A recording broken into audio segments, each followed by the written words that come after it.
반갑습니다, 여러분. 우리 10월 3일 새벽 기도 하나 앞에 나아가길 원합니다. 사무엘하 10장 1절부터 19절 말씀을 가지고 권력의 정점에 선 다윗이라는 제목으로 말씀 나누겠습니다. 다윗은 이스라엘의 왕이 되었고 이제 점점 힘을 더 갖게 되었습니다. 강성하였고 가는 곳마다 하나님이 승리를 주셨죠. 다윗은 이제 모든 승리를 얻은 이후에 자신의 삶을 돌아보며 어제 말씀을 보았던 것처럼 무비보셋을 거두었습니다. 무비보셋에게 하나님의 자비로 선대하기를 결정합니다. 왜 그렇습니까? 요나단의 아들에게 너 너의 자손들을 책임지고 돌보겠다 했던 그 약속을 지키려고 했던 마음 때문이었죠. 그리고 오늘 우리가 보는 10장 말씀을 보면 아 다윗은 암몬 자손의 왕이 죽은 후 그의 아들 한운 나하스의 아들 한운이 왕이 된 것을 보면서 나하스가 자신에게 잘했던 것을 기억하고 그 한운에 대해서 선대하기 위해서 그 사람들을 보내기 시작합니다. 2 절입니다. 다윗이 이르되 내가 나하스의 아들 한운에게 은총을 베풀되 그의 아버지가 내게 은총을 베푼 것 같이 하리라 하고 그러면서 다윗은 사람들을 보내서 한운에게 사람들을 보내서 "이렇게 하겠습니다."라고 했습니다. 근데 한운은 그 암몬 사람 한우는 자기 신하들과 함께 있으면서 어떠한 태도를 취했습니까? 4 절입니다. 이에 한운이 다윗의 신하들을 잡아 그들에게 그들의 수염 절반을 깎고 그들의 의복의 중동 볼기까지 자르고 돌려보내매 어떻습니까? 다윗의 선대함에 있어서 한우는 그 선대를 받지 않았습니다. 다윗이 열심히 섬기려고 했지만 그것에 대해서 오히려 모욕했습니다.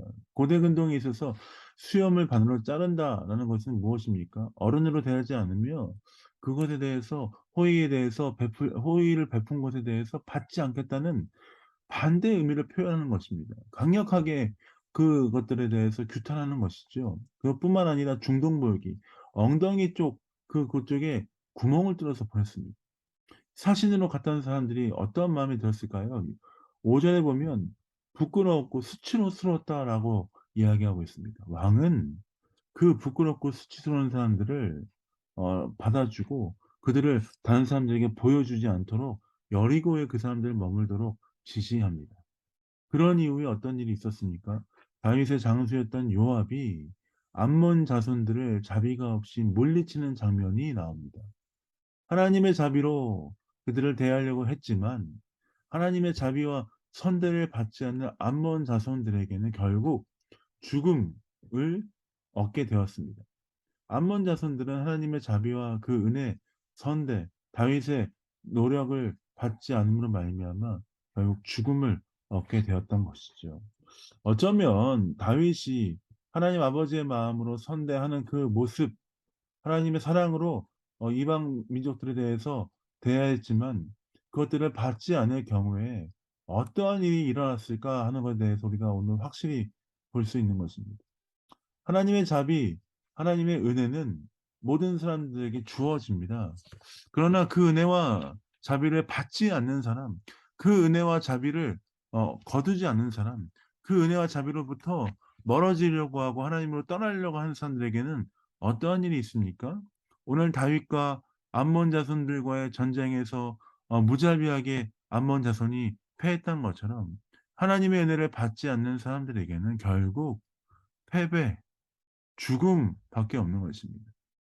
예수 그리스도를 주로 고백하지 않고 살아가는 그 삶에는 결국 죽음밖에 없다는 것이죠. 하나님이 선대하시고 하나님이 은혜를 주시고 하나님이 우리에게 기회를 주실 때 우리는 그 은혜 앞에 나아가야 합니다. 우리는 만물의 마지막 때에 살고 있습니다. 마지막 때 하나님께서 계속해서 우리에게 사인을 주시고 있습니다. "나에게 돌아와라. 교회로 나와라. 하나님을 의지하라. 주님을 믿으라." 왜 그렇습니까?